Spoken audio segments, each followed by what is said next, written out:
Hey, what is up, guys? Teacher Ben here. This is my third installment about the Chinese Mooncake Festival that happened earlier this week.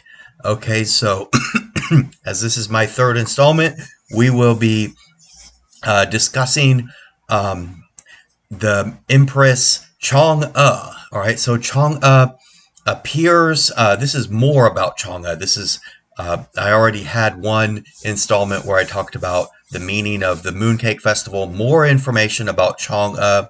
Chang'e does appear in Wu Cheng's 16th century novel, Journey to the West.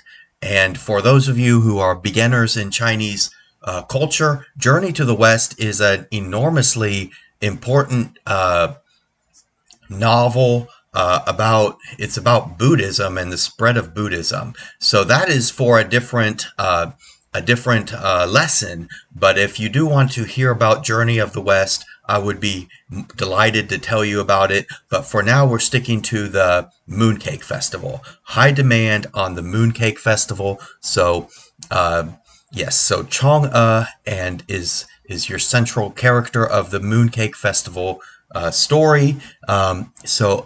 And she does appear first in the Journey to the West. She is said to have lived in Guanhangong. Okay, so that means vast cold palace. You know, for living in a palace, you probably don't want it to be called the vast cold palace. Okay, but this beautiful empress. She does live in the vast cold palace. So imagine this beautiful lady, but she has a very cold home. Okay, located upon the moon. Okay, during a heavenly festival of immortal peaches. This was after Sun Wukong's banishment. These are central characters in the Journey to the West. So I do feel that a lesson on Journey to the West is imminent. Okay, so the heavenly official. His name was actually Heavenly Tumbleweed. Okay, so a canopy marshal named Heavenly Tumbleweed. Okay, and he later becomes one of probably the second most important person in Journey to the West. That person's name is Zuba J, and that is your heavenly official. And as these stories about Chang'e will go, we oftentimes have men trying to take advantage of her not being physically strong. We had the guy who tried to force her to give the elixir for immortality, and she takes it for herself, two of them. And now we have another guy trying to take advantage of Chang'e and force something upon her. This time he is trying well, for lack of a better word, he tries to rape her. Okay, so, and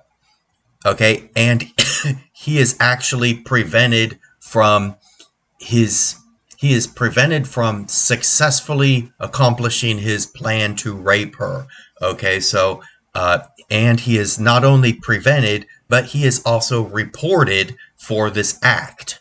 And this does result in him being reincarnated. So yes, in the Buddhist religion, they do believe in reincarnation. That is just a fact. I'm not stating any religion for the matter. That is just the facts of the Buddhist religion. And he is reincarnated as a boar man or beast monster who would later be recruited by Bodhisattva. That is part of Buddhism. They are called Bodhisattvas. He is recruited by Bodhisattva. The name of this Bodhisattva is Guanyin.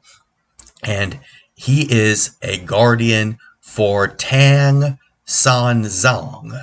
Okay? And that also is important to Journey of the West. That's another character in Journey to the West. And he is recruited by Tang Songzan as they go on their pilgrimage to India.